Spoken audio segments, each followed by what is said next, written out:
Snow whispered as it fell, soft, relentless, blanketing the high ridge in silence, so thick you could hear your own breath echo inside your chest.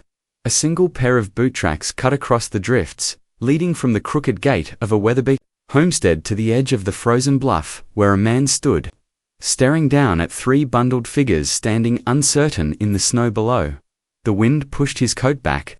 He didn't flinch. The youngest of the three children, a girl no older than 6, tilted her face up toward him, her cheeks red and raw with cold. She didn't cry, she just watched him, lips parted like she'd seen something behind his eyes the other two hadn't. Then, in a voice so small it almost got eaten by the wind, she said it. "Papa." The man jerked, like the word had been a knife thrown clean through his ribs. But let's go back to where it all started. The town of Delda's Bluff was a spit of wood-frame buildings crouched against a shoulder of the Bitterroot Mountains. Cold came early there and never left easy. Folks said only the broken or the stubborn stayed past October, and Clay Banner was both. He kept to himself in a log cabin stitched into the side of Granite Ridge, above the timberline, where even bears hesitated come winter. Rumors swirled about the old mountain man.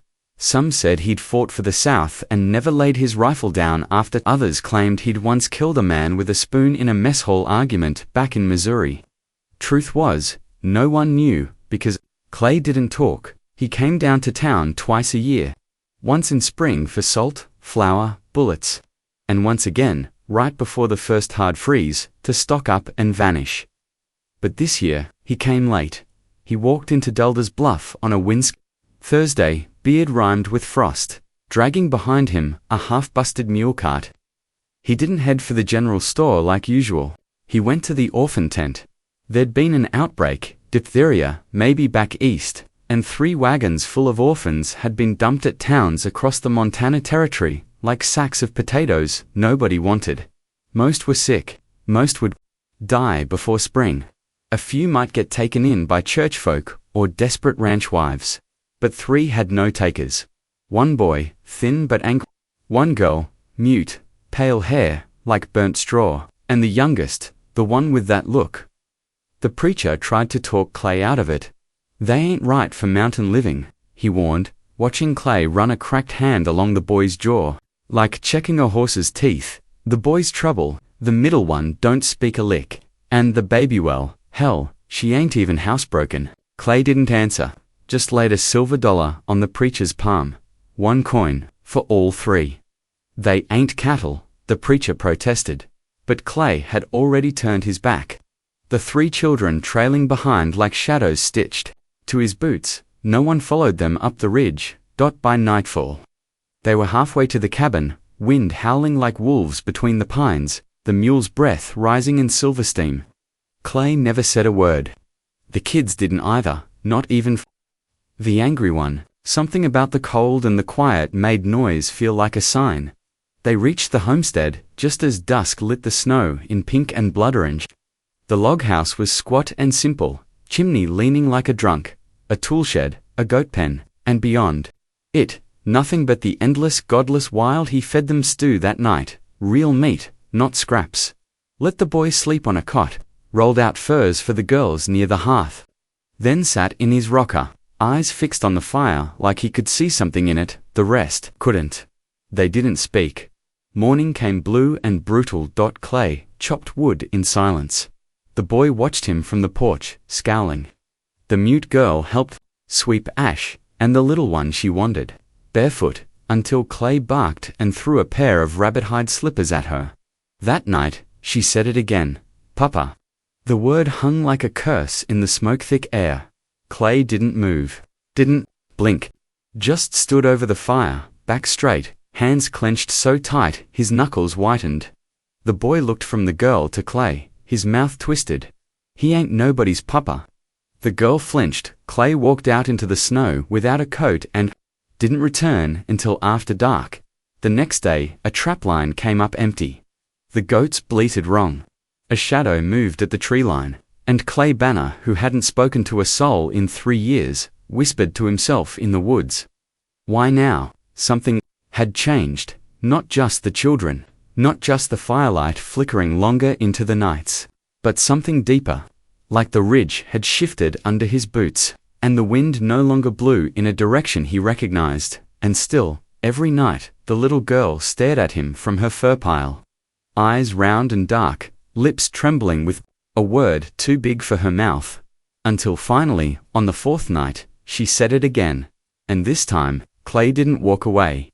He just froze, and for the first time in years, a name rose unbidden from the ashes of his chest, not hers, his, and he whispered it like a man opening an old wound. Elijah. The room went quiet, save for the creak of the rocker and the wind scratching at the shutters. The girl leaned forward. Clay did not move, didn't look at her, but the boy saw it, a flicker, not warmth, not acceptance, recognition. Recognition, and it scared him more than any silence ever had. He backed up a step, fists clenched, because orphans don't get papas, not real ones, not ones that bleed. The snow deepened that week. Days turned gray and short. The wind sharpened its teeth and howled down the canyons like a cursed choir. Up on Granite Ridge, Clay Banner's world had narrowed to the sound of 3 small breaths inside his cabin. The steady crackle of the fire, and the ache of something unnamed clawing its way back to the surface of him. He still didn't speak much. The children didn't ask him to. The boy, Levi, he finally admitted, kept his guard up like a soldier who knew better than to trust peace. He never sat with his back to the door, never put both boots off at once, and carried a rusted fork in his waistband like it was a knife. The girl with no voice had a name too, Elsie. She made herself useful. Quietly and precisely. She boiled water for washing, lined boots by the fire, plucked lint from Clay's coat like she was still living in someone else's house and afraid to overstay. But it was the youngest, little Miriam, who stayed closest to Clay, followed him like a moon chased the earth, sat on the stoop as he carved traps, stared at his hands like they were made of magic, and each time she said "Papa," a tremor moved behind his ribs, deeper than the cold ever reached. They didn't come to town for Christmas, didn't send word. Folks down in Delda's Bluff began whispering. Banner bought 3 orphans for $1 and dragged Em up the ridge. I heard he's raising Em like wolves. A man like that, who's buried a wife and 2 babes. He ain't right in the head to raise more.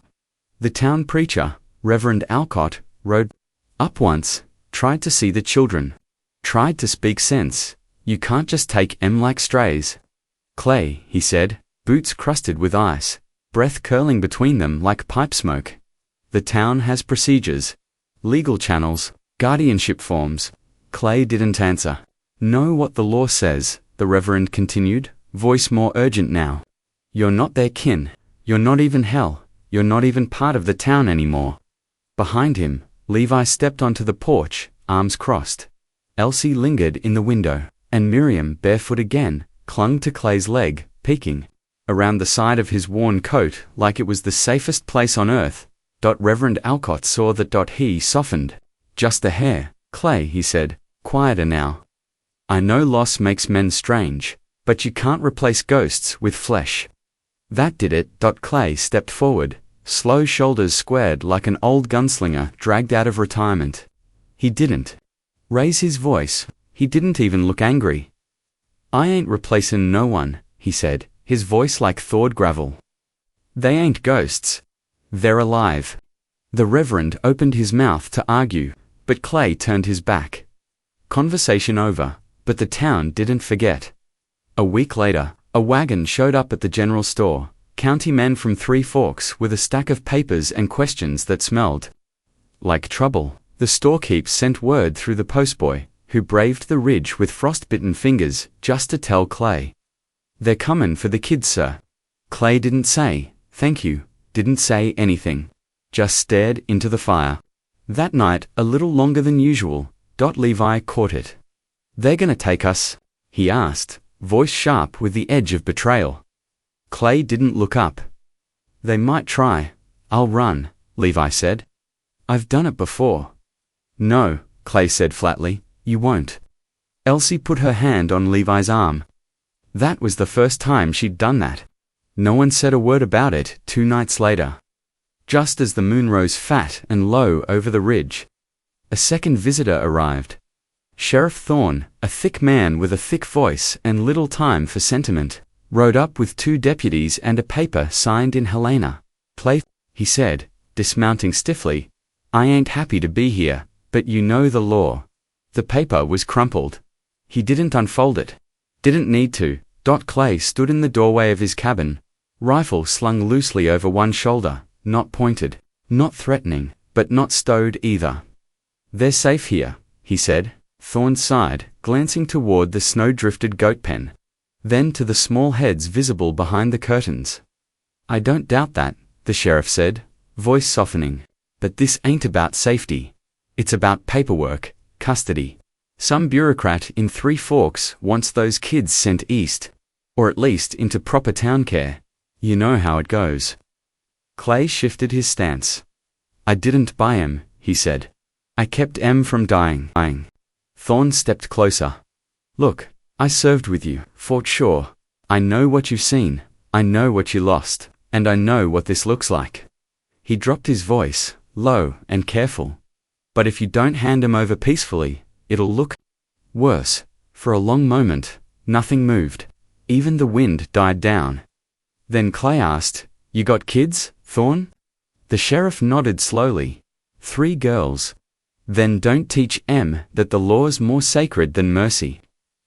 Thorne blinked. Behind him, one of the deputies shifted, muttered something about time wasted, and just grabbing the damn kids. Head snapped toward the sound, and suddenly the old rifle wasn't hanging, it was in his hands. Lowered but ready. "You draw steel in front of them," Clay said. "You best be prepared to bury your own." Thorne raised a hand, quick. "Easy. Now, we're not here for a fight." "No," Clay said. "You're here for children. Ones you didn't feed. Ones you didn't keep warm when the snow came early." Another silence. Then Thorne let out a long breath, took off his hat, and looked up at the cabin like he could see through the logs and straight into the hearts inside. "I'll give you a month," he said quietly. "You file something, talk to the judge. Hell, find a preacher who'll lie for you." Clay nodded once.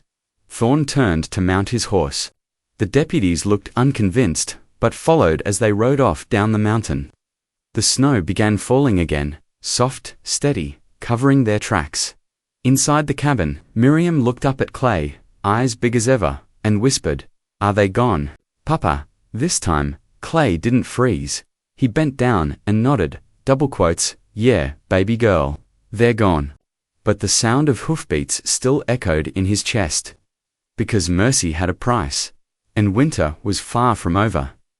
3 days passed, then 5. The air grew still and brittle, and the ridge seemed to hold its breath. In town, talk cooled.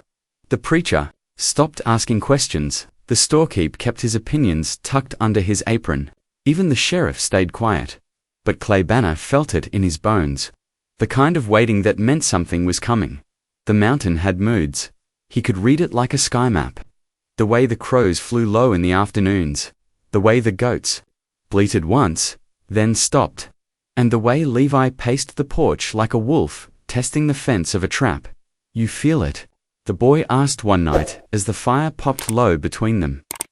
Clay gave a slow nod. Elsie stirred the stew without looking up. Miriam sat cross-legged with a doll made from rags and pine needles, humming to herself. Levi scowled. "What do we do when they come?" Clay leaned forward, elbows on his knees. "Depends who it is. You think it'll be the law?" "No," Clay said. "Law, don't move quiet." He was right. It came 2 nights later, not from the road, but from the woods. A shape slipping between trees just past the perimeter. Clay caught it in the moonlight. Too tall and too careful to be an animal. He didn't raise the rifle. Not yet, just watched. Another figure joined the first, then a third. Scouts, not white men. Clay moved fast, not frantic, just precise. He doused the lanterns, closed the shutters, and pulled the children in close. No words, just motion. Elsie obeyed without hesitation. Miriam clung to his coat. Levi grabbed the iron poker from beside the fire like it was a sword.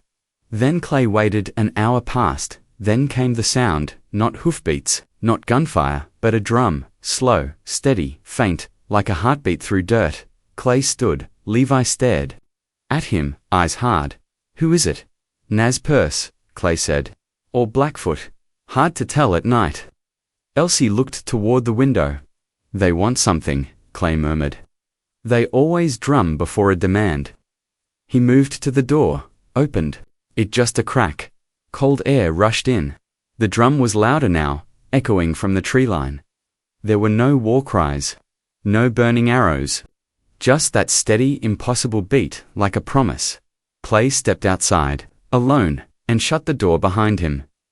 The snow came up to his knees as he walked toward the trees, rifle across his back, hands open at his sides. The woods swallowed him. Quick. Levi moved to the window, pulling the curtain just enough to peek. Elsie and Miriam stayed near the hearth, silent as shadows. They didn't see what Clay saw, not at first. 5 riders stood just beyond the edge of the clearing, painted, faces lit by torchlight. 3 wore the feathers of warriors. 1 carried a bundle wrapped in doeskin. The last, older, mounted on a pale horse, sat tall and still, eyes sharp under a crown of bone beads. Clay stopped 20 feet away. The old one spoke first. "You took her." Clay didn't answer. "She was ours," the man said again. "Taken during the sweeps. We waited for her return." Clay looked at the bundle. "Which one?" The man raised his chin. "The silent one." Elsie. Pause. Then the man added, softer now, "Her name is Niska." Clay nodded slowly. "She's safe," he said. The warriors shifted. The drum stopped. "No," said the old man. "She is not. She is alone. Her blood calls us." Clay's jaw clenched. "You want to take her back," he said. The old man didn't nod, didn't need to. "We don't take what is not ours, but we retrieve what was stolen." Clay looked past them to the shadows, shifting deeper in the trees. "A hunting party, a quiet army, you think she remembers?" The man didn't blink. "She remembers in the bones. Even if the mind forgets." Clay's voice dropped. "She's made a place here." The man's gaze sharpened. "Has she, mountain man? Or have you made her a cage?" At that, Clay took 1 step forward. "I didn't take her, I fed her. I kept her warm when she shivered through the fever. I taught her to trap and to survive. You come now, after a season, and say she belongs elsewhere. But you weren't here." The old man looked down at the snow. "I buried 2 children," he said. "The 3rd was taken." He looked up. "We do not come for revenge, but we do come for what remains." A long silence. Then Clay asked, "Will she have a say?" The old man tilted his head. "She will remember." Clay nodded once. "I'll bring her out at dawn," he said. "She can choose." Behind him, the wind picked up, rustling the pine boughs. The old man said nothing more. Just turned his horse and rode into the trees, the others following. Torches winking out one by one. When Clay returned to the cabin, the children stared at him like he'd come back from the underworld. "They want Elsie," he said quietly. Levi surged up. "No, she ain't going," Miriam whispered. But Elsie just sat, unmoving, eyes on the flame. "They knew your name," Clay said, crouching beside her. "Niska," she blinked. Slowly, her hand lifted, pressed against her own chest, then lowered. "Again, they want you to choose," Clay said. "I told them I'd bring you at sunrise." Levi paced the floor like a caged bear. What if she don't remember? What if she just goes 'cause she thinks she's supposed to? Clay looked at him. "That's her right." Levi spun. "You gonna let her walk away?" After all this, Clay didn't answer. He looked at Elsie, at Niska, and saw the war. Behind her eyes, she wasn't afraid. She was remembering. The rhythm of the drum still echoed in the walls, low and steady. And somewhere out there, the old man waited, not with a threat, but with an open hand. Dawn was coming, and with it, a choice none of them were ready for. The morning light came pale and slow, brushing gold across the ridge, like a blessing it wasn't sure it meant. Frost clung to the windows of the cabin. Inside, no one slept. Niska sat at the hearth, wrapped in a shawl made from Clay's old buffalo coat. Her hair, usually tight in braids, had come loose in the night, framing her face like strands of smoke. She hadn't spoken, not a word, but her silence was no longer the silence of fear, it was choice. Clay set the kettle near the fire. His hands moved with practiced calm, but his eyes never left her. Levi paced near the door, boots half-laced, jaw locked. Miriam was curled on Clay's bed, knees drawn to her chest, silent tears on her cheeks. No one told her to be strong. She already was, Niska, Clay said softly, breaking the hush that hung like breath in the cold. The girl turned. I'm walking you down to the tree line. You don't have to go, but if you do, they'll take care of you. They're your people. She blinked once, then turned her eyes to Levi. He looked away fast, jaw twitching. Just don't, he muttered. Don't look at me like that, like this is some happy ending. But Niska walked to him, slow, quiet. She reached into the pocket of her shawl and pulled out something small, a carved figure whittled from pine, one of the little animals Clay had made for Miriam when they first arrived. She pressed it into Levi's hand. He stared at it. I ain't crying, he said. I know, Clay replied. When they stepped outside, the frost sang beneath their boots. The sun hovered just above the mountains, casting long shadows down the slope. The walk to the tree line was quiet.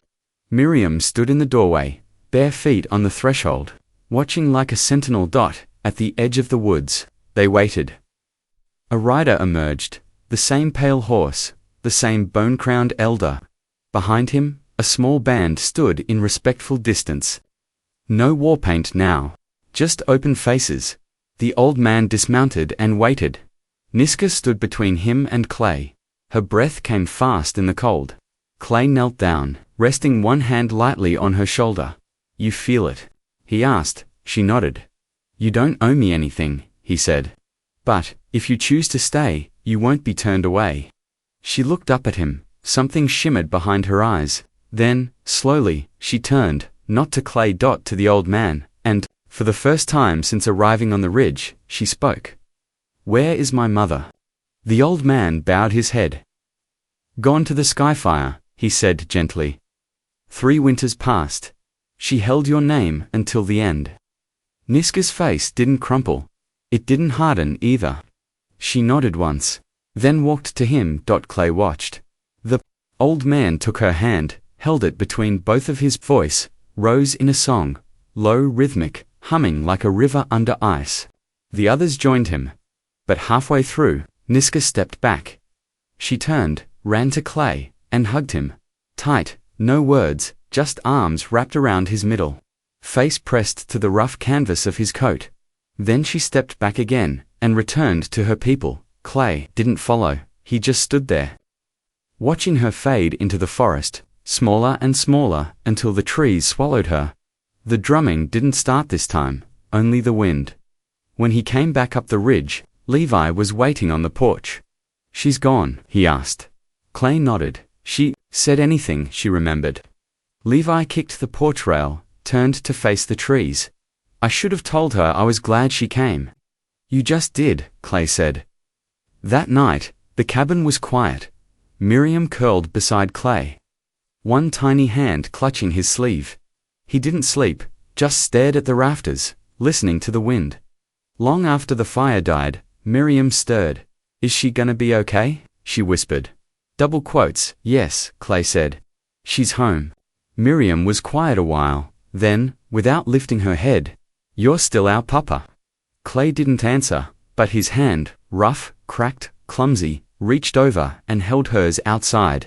The snow had stopped, and for the first time in many nights, the stars returned to the sky.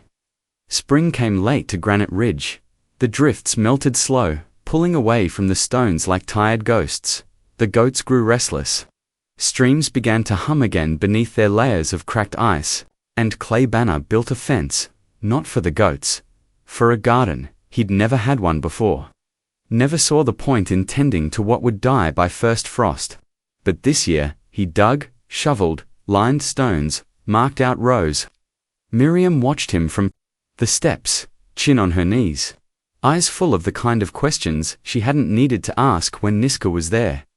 Levi didn't talk much anymore. Not in anger, just in distance. He chopped wood harder than necessary, stayed out past dusk, but he always came home. And he always glanced once toward the ridge, just in case. Then one afternoon she came back, no warning, no riders, no drums, just a figure walking slowly up the slope, feet bare, a satchel slung over her back, and eyes older than the season she'd left behind. Clay spotted her first. He didn't call out, just set down the hoe, straightened his back, and waited. Miriam was next. She screamed, ran so fast across the yard, her feet barely touched dirt. Niska dropped her satchel and met her halfway, arms flung wide. They crashed together in the muddy field, laughing and crying, and collapsing in the new green grass like spring itself had broken loose. Levi didn't come out right away. When he did, he leaned on the doorway with his arms crossed and the ghost of a grin playing at the edge of his mouth. "You forgot your shoes," he called. Niska shrugged. Didn't need Clay, didn't ask questions, he didn't need to. She'd come back not as a child needing rescue, but as someone who knew both sides of her story now. She brought gifts, a pouch of dried herbs for Miriam's cough, a carved pendant for Levi shaped like the bear claw he'd once sketched in the frost, and for Clay, a bundle of tobacco. He didn't smoke. Not anymore. But he took it like it was gold. That night, they sat around the fire like always, but it felt different. Warmer, not in the air, in the silence. "Why'd you come back?" Levi asked, not cruel, just curious. Niska looked at the fire a long time. "They remember me," she said. "And I remember them. But I remembered you, too." She looked at him, then at Clay. "I remembered how it felt not to be afraid." No one spoke after that. They didn't need to. The days passed easy, slower. The garden took root. The goats stopped escaping. The traplines stayed full enough, and every now and then, a rider from town would bring a letter, usually from Reverend Alcott, inquiring politely whether Clay had filed guardianship. Paperwork yet, he hadn't. But he would eventually, one morning, long after the trees bloomed, and the thaw reached even the shadowed corners of the bluff. Clay woke to find Miriam sitting by the hearth with her doll. She was braiding the doll's hair. "What are you naming her?" he asked, pouring water into the tin kettle. Miriam paused, then, without looking up, "Hope." Clay nodded, "Good name." Later that afternoon, Levi pulled a map from the shelf, one Clay had nearly forgotten existed, and spread it on the table. "Want to show you something," the boy said. He pointed to a stretch of land farther north. "No one lives here, just forest and river and sky." Clay glanced at him. "You want to leave?" "No," Levi said. "I want to build." He looked up, something fierce and unspoken rising behind his eyes. "For us? A place that's ours." Clay didn't speak for a long time. Then he nodded once, slow and sure. "Then we'll need a better roof." Niska smiled without a sound. Miriam clapped. And in that moment, without ceremony or law or priest, they became something no one had named for them. A family. They planted the garden together. They cooked rabbit stew, burned half the biscuits, and laughed anyway. They made new traps, drew maps, built a second room onto the cabin that summer, and when the stars came out each night, huge and unbothered by the troubles of men, Clay Banner would sometimes step onto the porch, look out across the vast dark, and whisper a thank you to the wind, not for peace, not even for forgiveness, but for the 3 small souls who'd walked into his silence, and refused to leave it empty. Years later, folks would still whisper about the mountain man, who bought orphans for $1, but they got the story wrong, because it wasn't what he bought, it was what he gave away: warmth, safety, time, and the pieces of his heart he thought were buried with the past. And what he got in return was a voice that called him Papa, and meant it.